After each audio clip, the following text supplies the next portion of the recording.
throughout the time of us trying to have a baby and going through these losses and trying to figure out what was going on and everything. We live in an age of social media too, where, people are posting announcements, and so they should be excited. Babies are miracles, but when you're kind of in the trenches of things, you just are kind of left feeling defeated, and why me, and will we ever get there? So it's a struggle.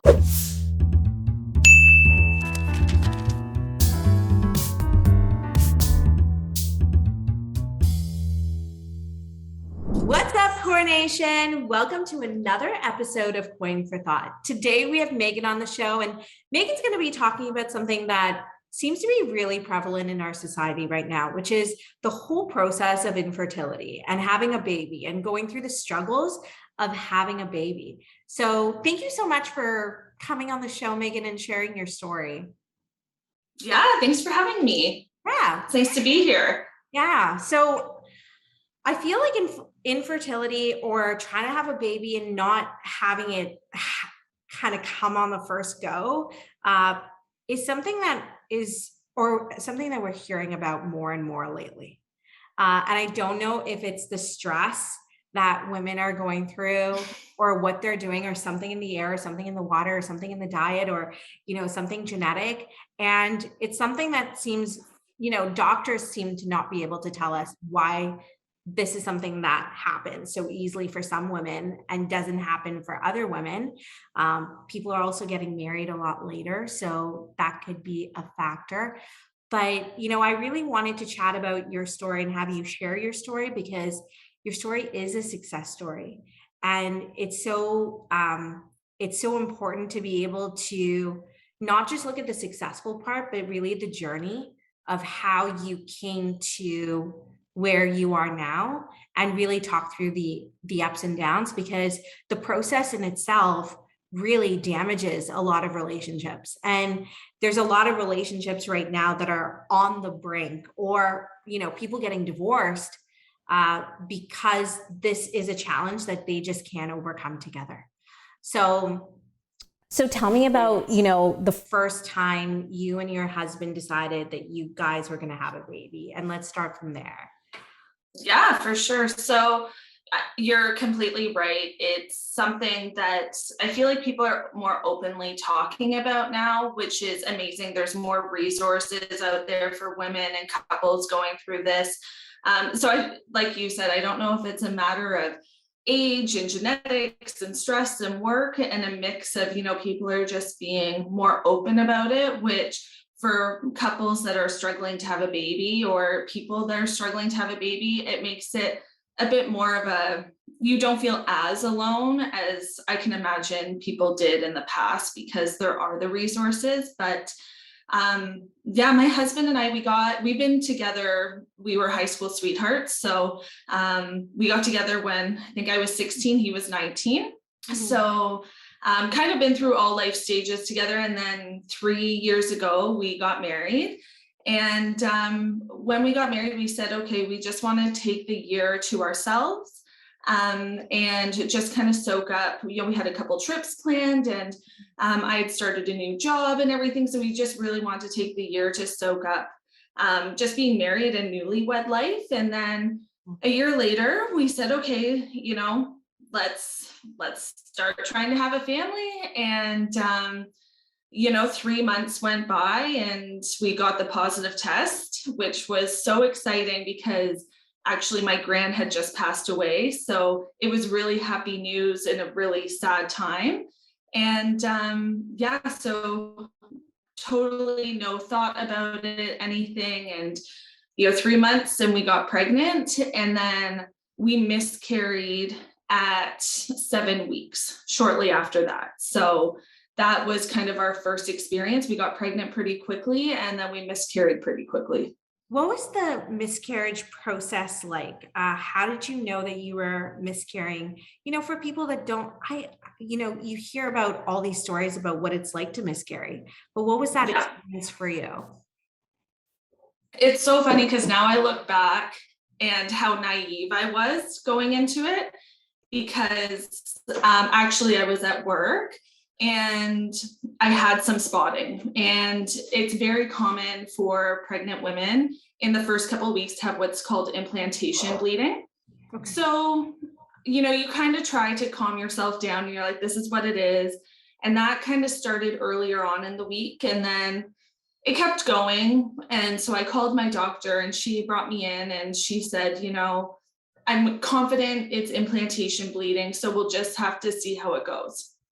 And then my mom, my sister, and I were actually shopping, and I started to have really bad cramps while shopping.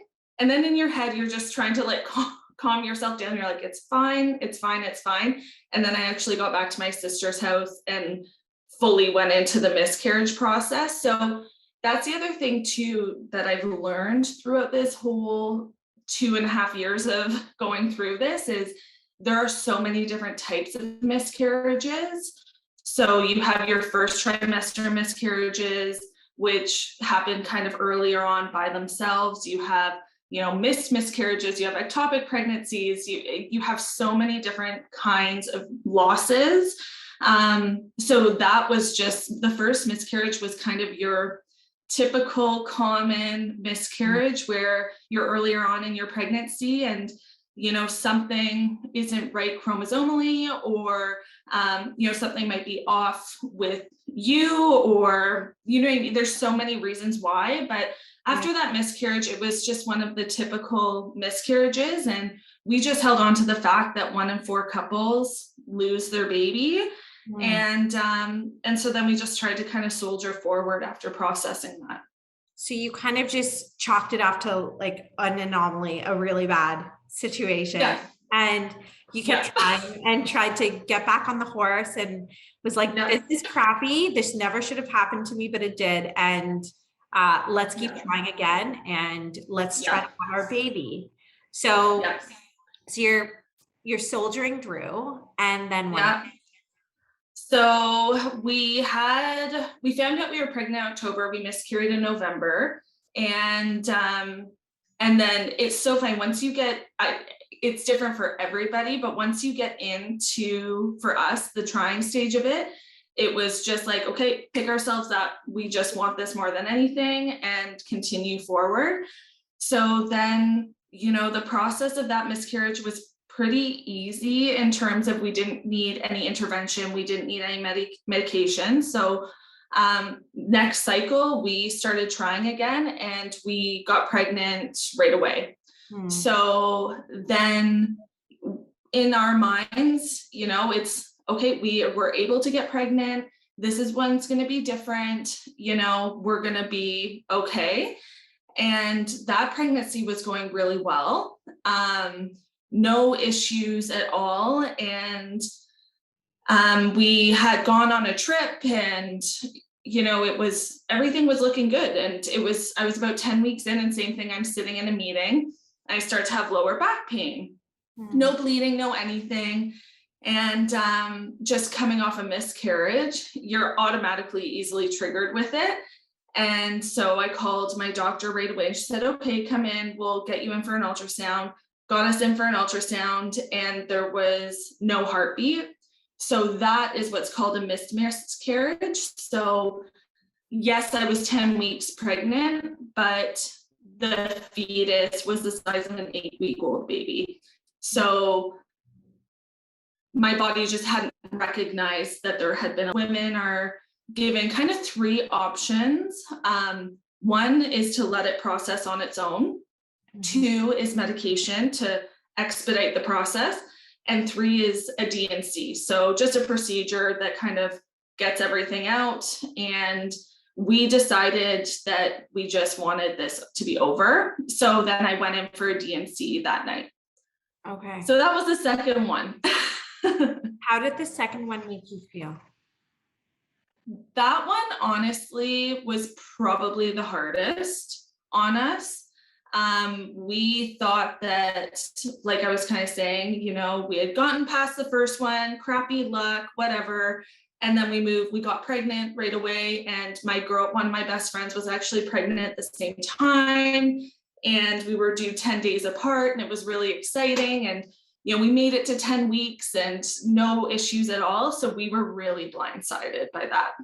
Did you feel like people in your age group or your friend circle or whatever the case is, your community, did you feel like there was were they sharing the same issues as you, or did you feel like everybody was getting pregnant super easily and why was it not happening to me kind of thing? And Yeah. I feel like sometimes when you don't have like someone to really talk to, it's just Yeah. you feel so alone. Like it's such a lonely process. Yeah. Especially watching them celebrate different stages of a successful Yeah. pregnancy, and you're just so stressed. So Yeah, it's difficult, honestly. And you never want somebody to understand what you're going through when you're going through something like that. But it is hard because it's hard to find a balance of being excited for people, but also being really sad for yourself and your partner. So that's the thing is throughout the time of us trying to have a baby and going through these losses and trying to figure out what was going on and everything, we live in an age of social media too, where people are posting announcements, and so they should be excited. Babies are miracles, but when you're kind of in the trenches of things, you just are kind of left feeling defeated, and why me, and will we ever get there? So it's a struggle, and through it all, I tried to keep the mindset of them having babies and being excited for it. They deserve that, and you don't know what that person's been through either. And it's exciting for them. It's exciting for them, but sad for us. But that's kind of okay for the first bit, but then when you're 2 years in, you feel a little bit beaten down for sure. Yeah. So how many miscarriages did you actually have? 4. Yeah, 4 losses in a year. Wow. Yeah. When did you then decide to seek actual fertility help? Yeah. So typically in Canada, your doctor won't actually send you for investigative testing until after 3 losses. So why is that? Because basically it's common until that point. After 3, you're considered to be a habitual miscarrier, which is, all these labels are so awful, but basically they say it's not a pattern until after 3. So that is kind of the healthcare standpoint. I wasn't having that. And I'm a huge person for being an advocate for yourself. So after the second one, the OB that was on call, who's still our OB today, he's amazing. And I said to him, okay, what do we do from here? Like, I'm 29 years old at the time, or 28 years old at the time. I've now had 2 miscarriages. I'm healthy. Like, something's up here.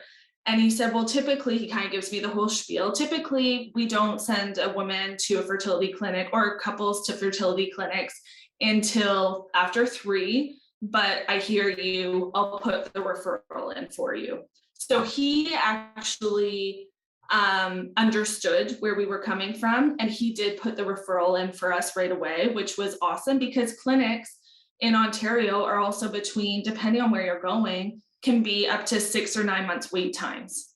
Oh, wow. So I didn't realize that, because, the system is, it goes from then public to then private. And if you're essentially getting private help, there's not a lot of people that can afford private help to begin with, right? No. So I almost feel like there should be availability, because the cost of actually going through the whole process is it can be like a down payment on a home. Yes, it can be. So no, it's crazy. And that's the thing, is there are lots of clinics, but you want to make sure that you're going to somewhere reputable through this process. I have heard of about 2 or 3 women where the clinic has actually been a detriment to their fertility journey. So that's the thing is, yes, there might be some that can get you in earlier, but ROB kind of gave us 2 options, one in Toronto, one in Waterloo. And we went with the Waterloo one, just because I was working in Waterloo at the time, so it made it a bit easier. So, and they were amazing, but they got me in 4 months. Yeah, so I had my initial review with the clinic in 4 months. So, yeah, when women are going through losses, typically what will happen is a doctor won't refer them to a fertility clinic until 3 losses. So I just pushed to have one put in sooner. And I also sought out a clinic or an office, that was pre and postnatal specific, that they had chiro, osteo, nutritionist. So then I went to their actual nutritionist to get a panel done.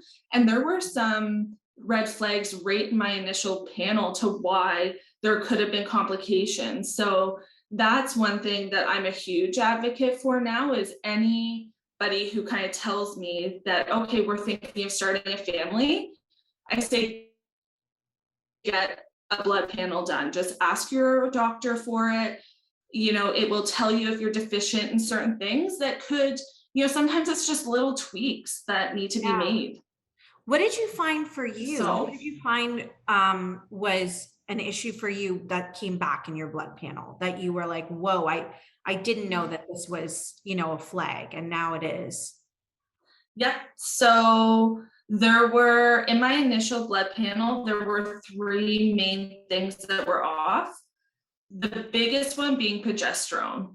And progesterone has been found to be a huge cause of losses, because progesterone is what actually helps with implantation.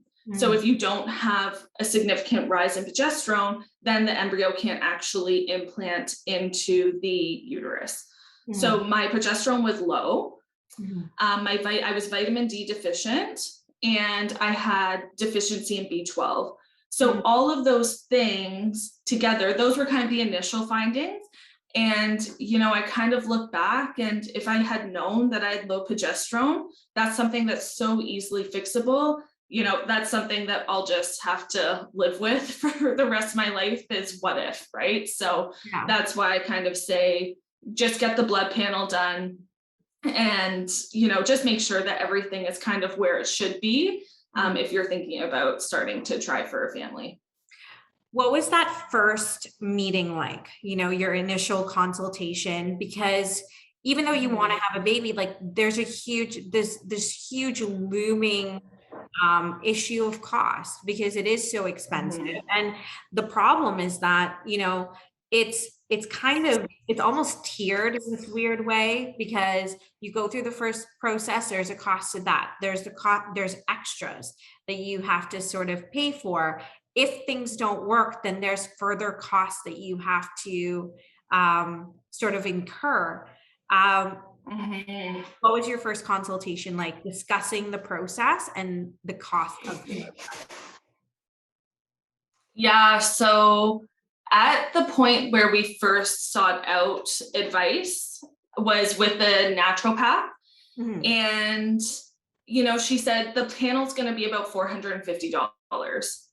And it's not an amount of money to blink at, it's $450 that isn't covered by insurance, because it's not considered to be essential testing, right?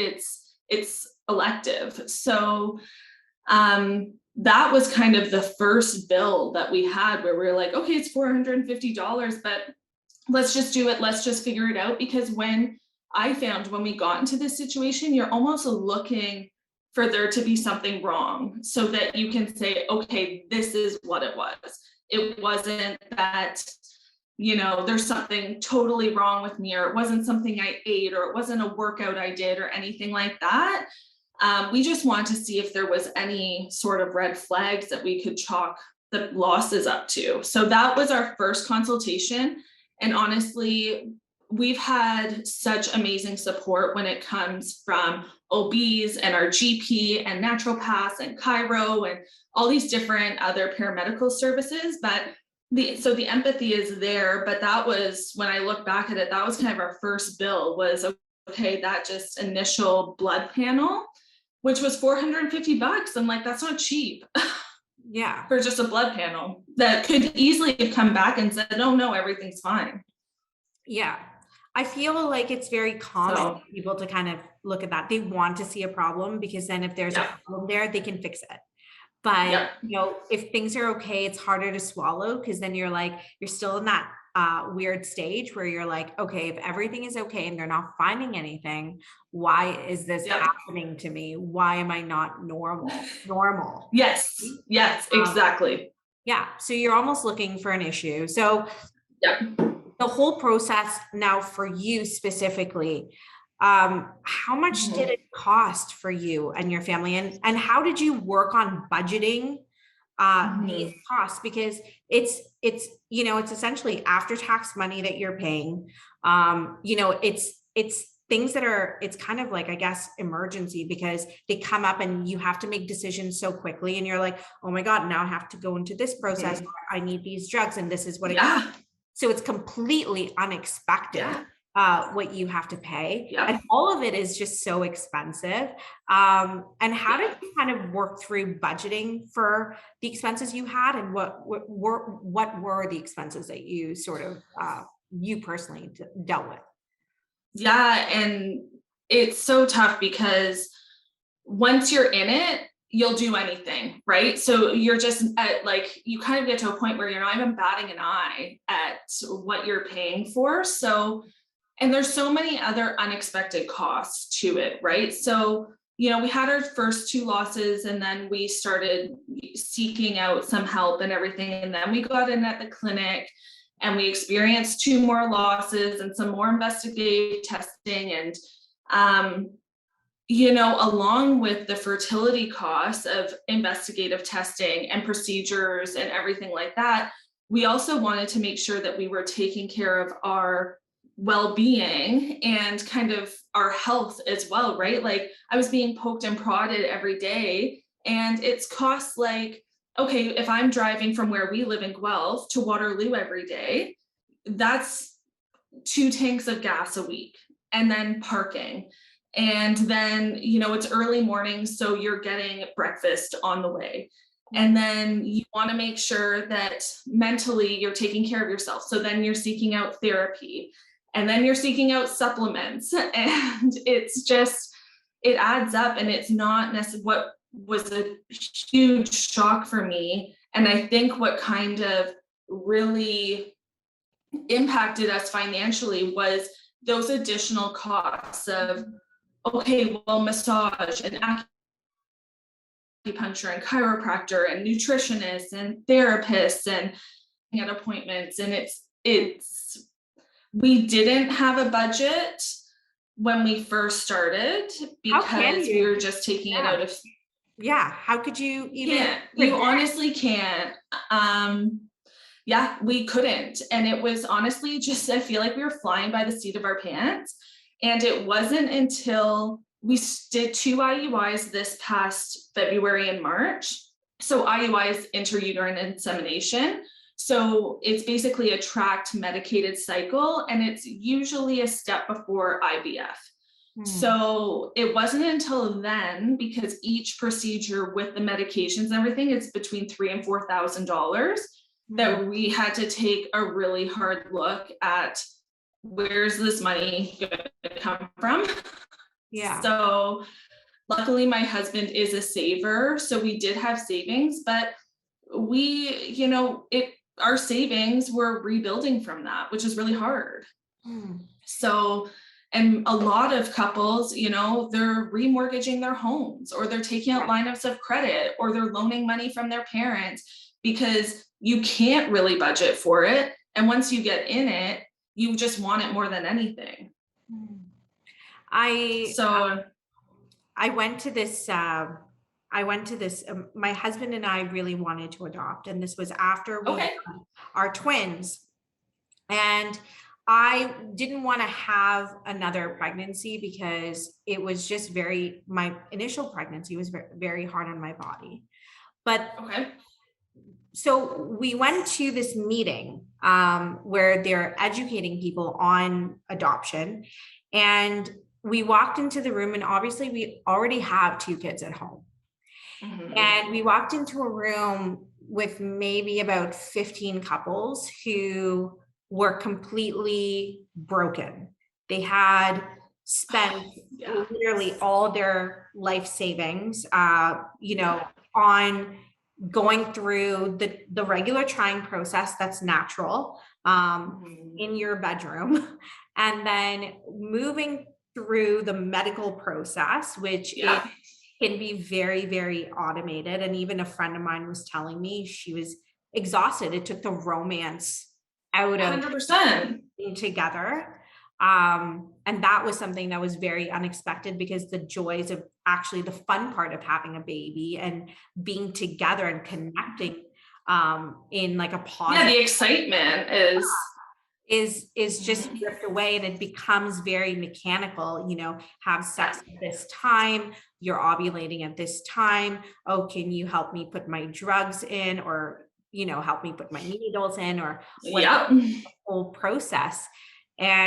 But we walked into that room, and it was like 15 couples of really broken couples who were in that position, and they saw, essentially they were there because they had kind of, gone through all the other options. And Yeah. This was their final shot. yeah, this was their last shot to be able to be a mom and a dad. And being there was so heartbreaking for me. And I didn't want to say that we had twins, and everybody had to introduce themselves. And all of their stories were the exact same, that they were trying for many, many years, that they went through fertility treatments, and they were just holding each other, crying, telling their stories of these stories, and then they were there.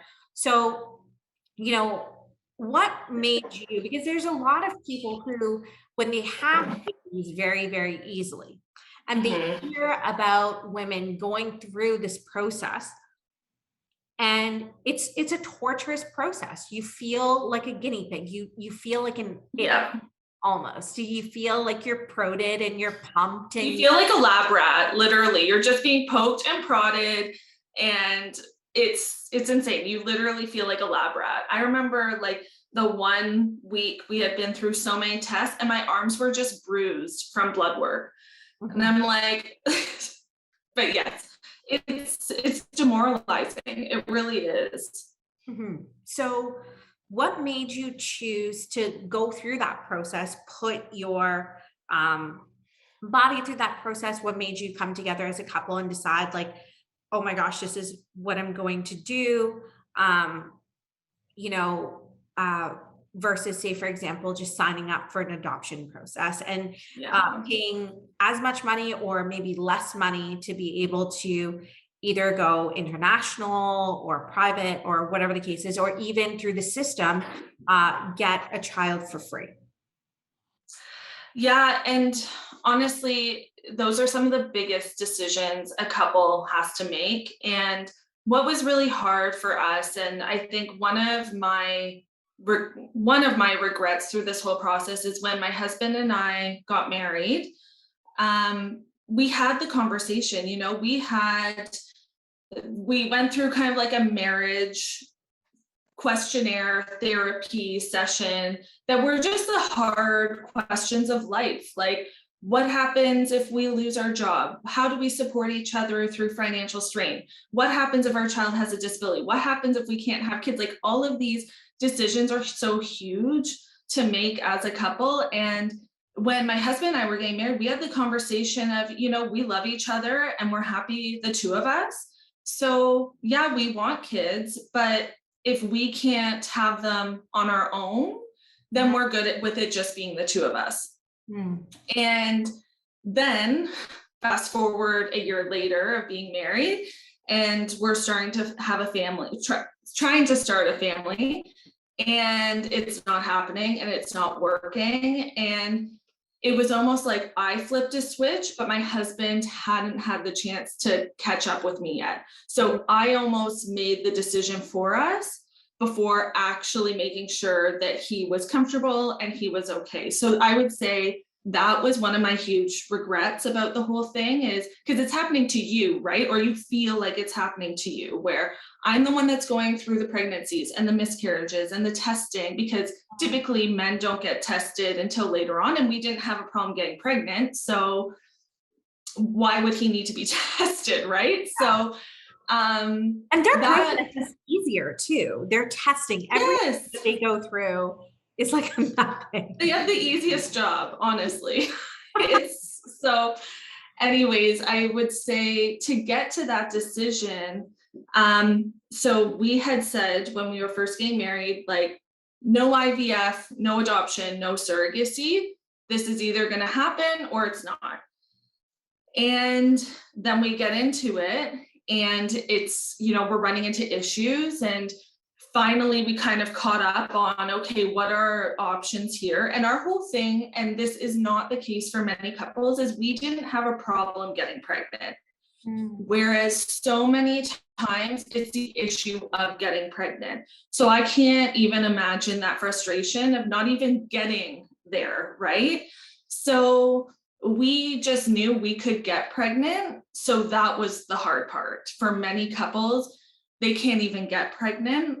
So we just kind of kept trekking through that path. And then we did have a couple friends reach out about surrogacy and just saying, if you're interested in going down that route, I'm here for you. I would be willing to carry for you. And when I got pregnant this time, which is our 5th pregnancy and it's going well, I said to Dan, my husband, I said, honestly, if this doesn't go well, I don't know if I can take another loss. I was like, I don't know if I can put my body through this again.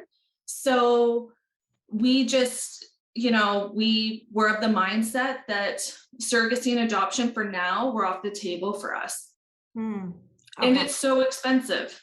It's so expensive. So expensive. Yeah. And it's a wait too, right? Like, especially with adoption, you could be on that waiting list for years and years and years. And surrogacy, a lot of women won't even find a surrogate. So we just kind of held on to that we can get pregnant, we're young, and we just hopefully we can make a couple tweaks and everything will be okay. There's no, a lot of times when you're going through something that's so difficult, there is a lot of judgment. There's a lot of judgment, like, why aren't you doing this? Or have you done this? And people ask the stupidest questions that are just so hurtful. And,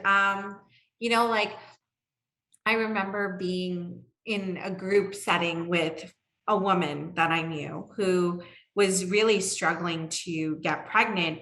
And somebody else was just going off about how now women don't eat as much vegetables, and how, stuff like that, where, just stupid comments.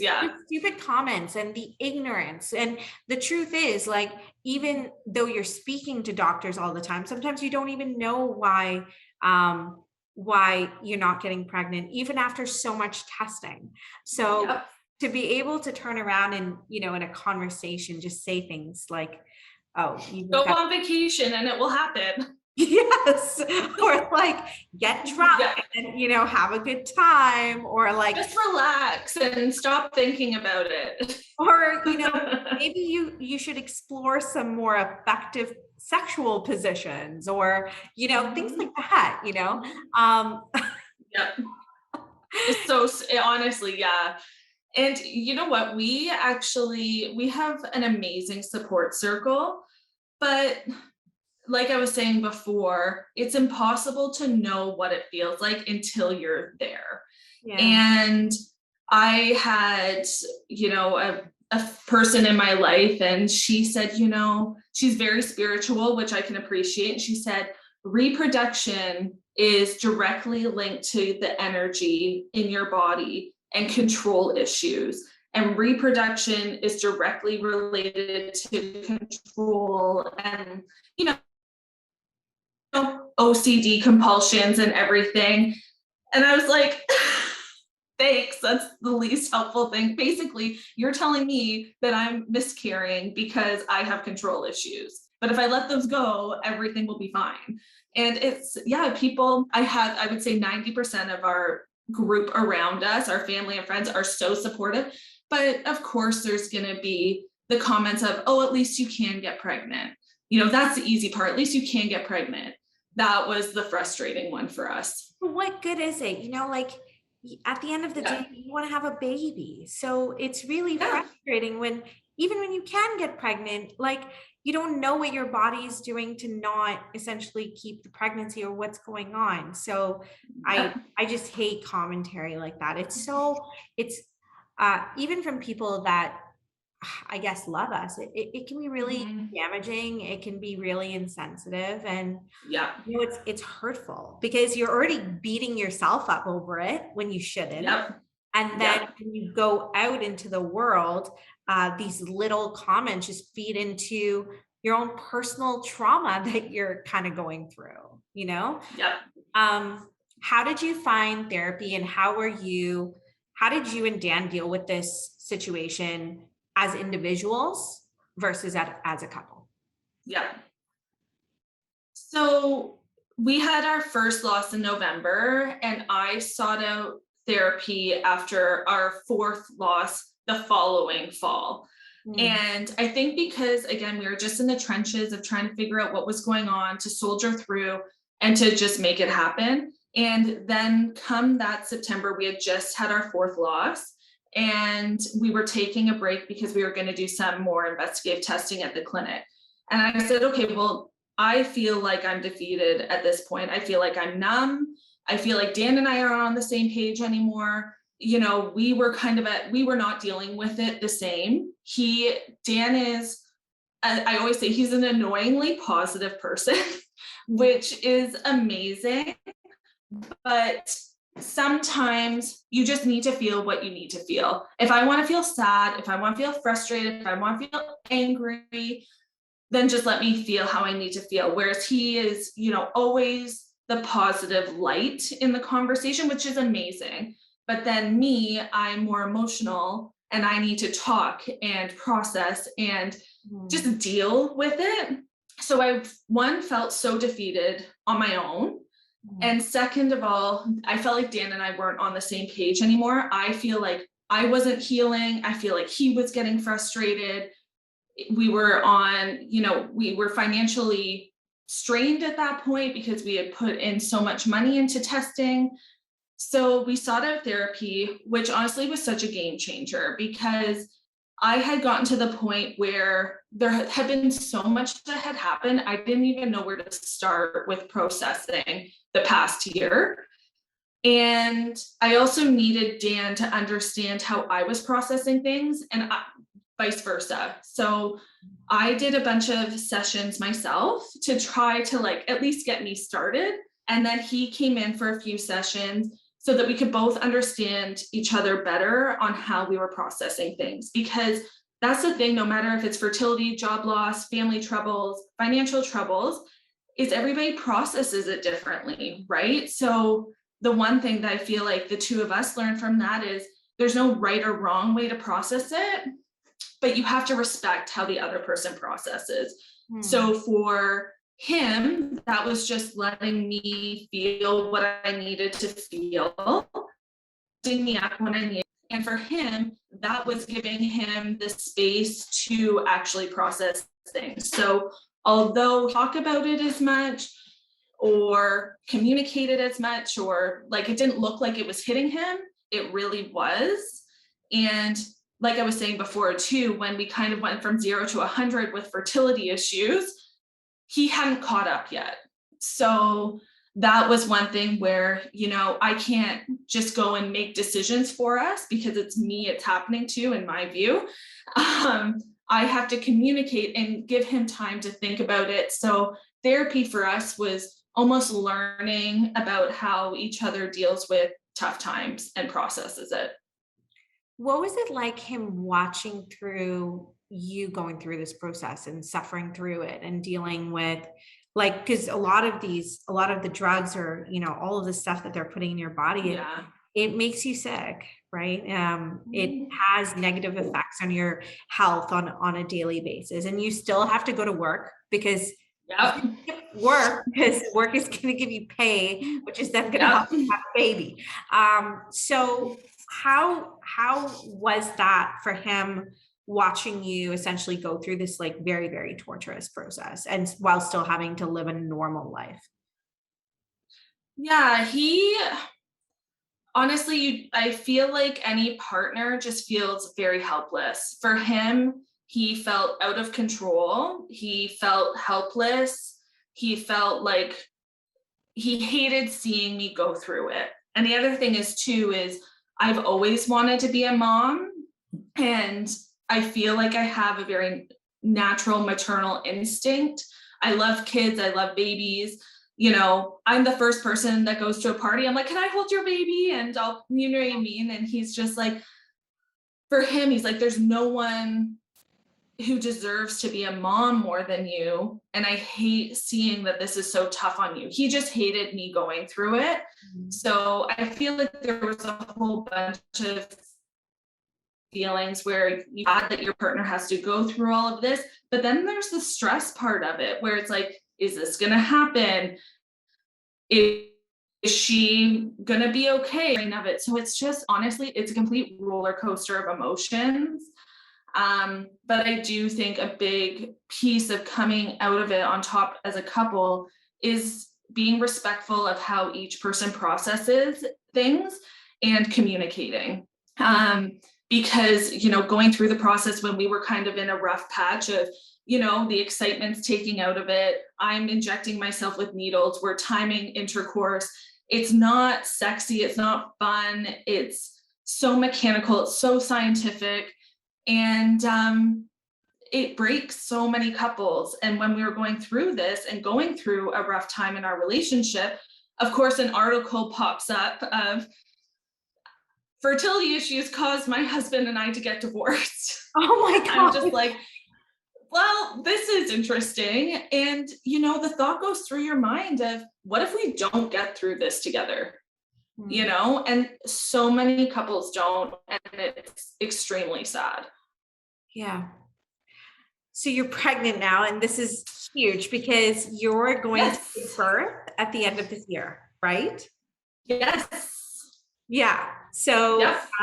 talk to me about this final process, because now this has become it's gone from a nightmare to Yes. a success story. Like the beast has now turned into a prince. And Yep. yeah. Yep. So tell me about this last pregnancy and this last time, this last try, and Yep. what you felt like you did, or how the process really worked, or if you know anything through it that kind of was positive along the way, things that you caught on to. Did you feel like, Yep. was it just a fluke, or like, you don't know, talk me through your last process. Yeah. So we did throughout like December and January. And then we got the results back, and the doctor was very quick to say IVF. And that hit us really hard. And essentially, we took time to process it, and we realized that we didn't want to go that route yet. Because with IVF, there's still the risk of miscarriage. And we wanted to, like, we knew that we could get pregnant, and it was the miscarrying that was the issue. And of course, IVF has a huge price tag attached to it. And we needed to kind of save up again for it. And so we got the test results in January, and we said, okay, is there any steps we can do before IVF? And she said, well, she said it so flippantly. She's like, well, you can try a couple IUIs. You're like, okay, what's an IUI? And that's the intrauterine insemination. So we decided to do that in February and March. Dan and I did not, he was like, I'll support you, but I don't think that this is necessary, but I just want to be in more of a controlled setting where I was being monitored really closely. So we did 2 of those, and those didn't work, which was shocking because, again, it's like, okay, well, now I'm medicated. Now I'm controlled. It's literally happening in a room with me and a doctor, and it's not working. And it was so weird. And then after 2 of those, because they're about $3,000 to $4,000 a try, Dan said, honestly, I would rather just take a step back, see what happens over the summer. And in the new year, if we are not pregnant or we've had another loss or whatever, then we can do IVF. And then we got pregnant in April. So on our own. So so we didn't need to do the IUIs, I guess, after all, but given the situation, given how I was feeling, it was the right thing to do. And then I was monitored at the clinic very closely through up to 12 weeks. And then it went well and we had made tweaks. So I was on progesterone.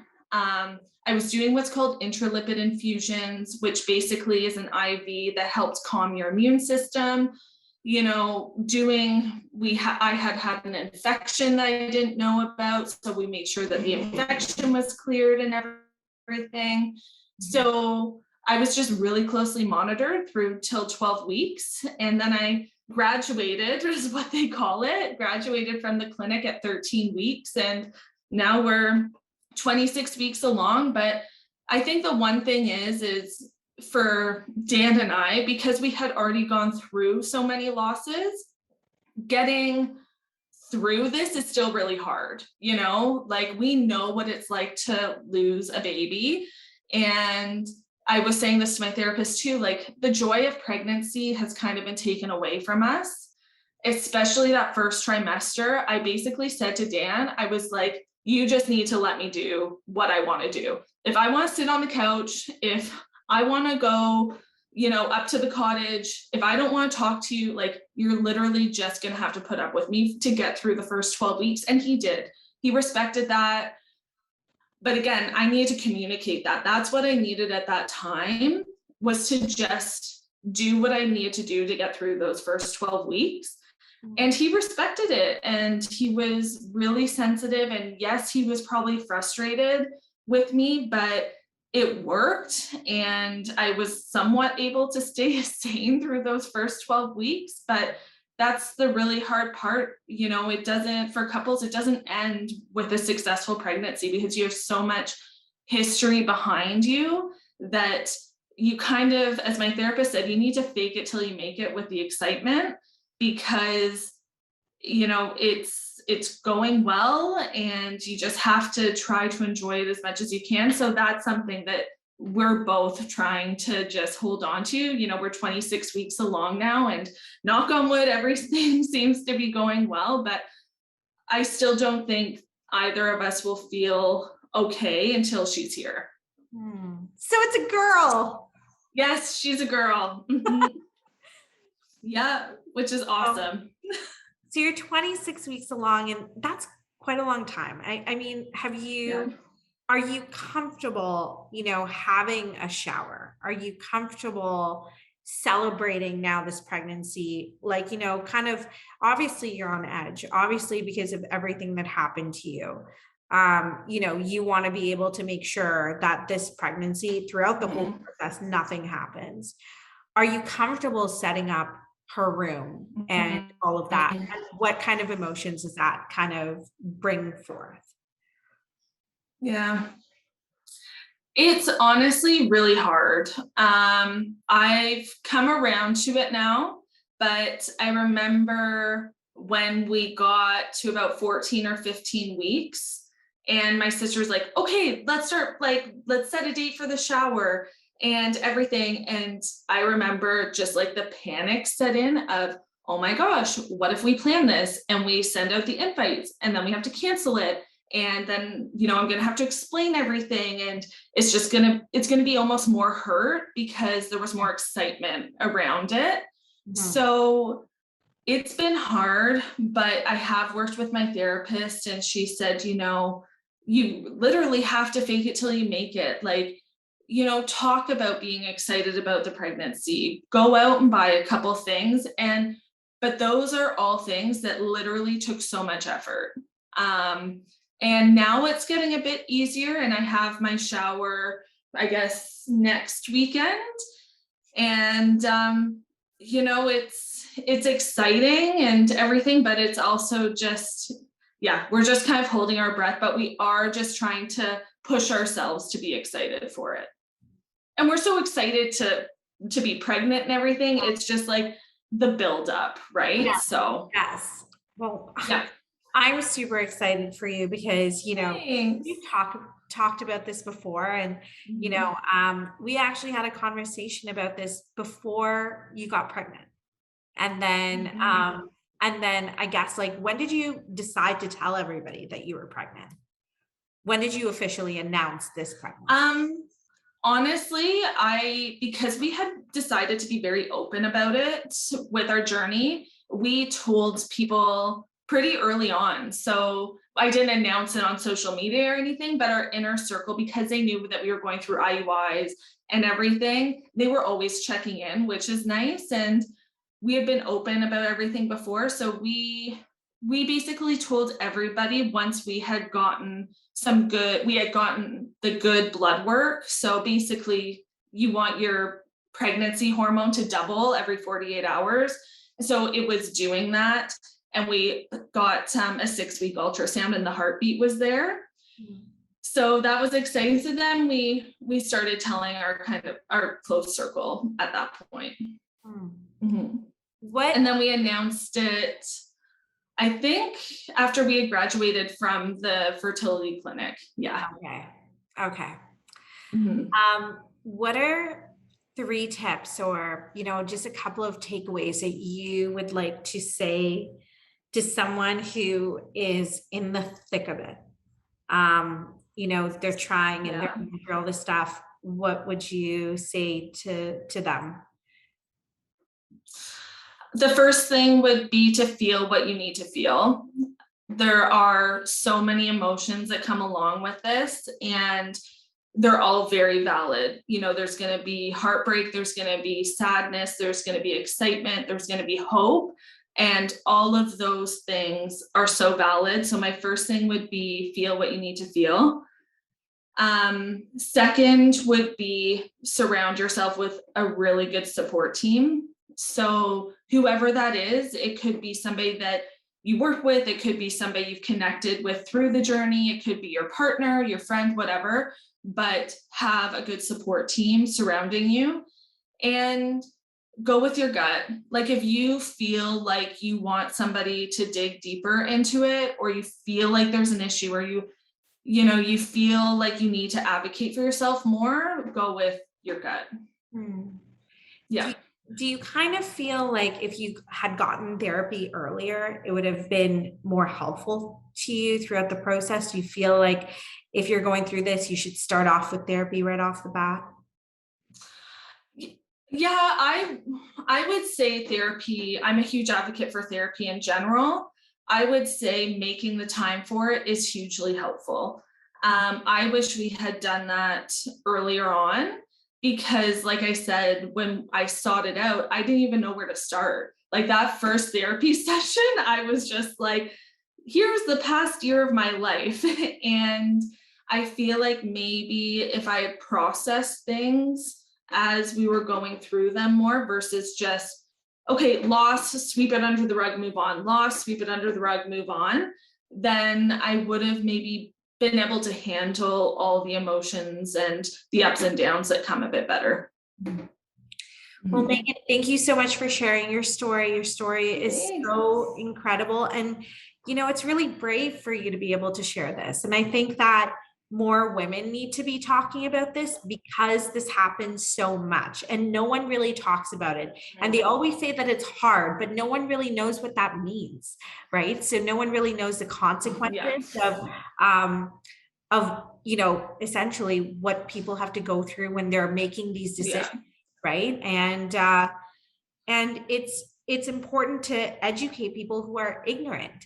that have to support people going through this, because Yeah. having a good support system is so integral to your success too. You know, your mind. 100%. Yeah. Well, so thank you so much for being on the show and talking about this and sharing your story. And if any of you would like to learn more about fertility, check out the link below.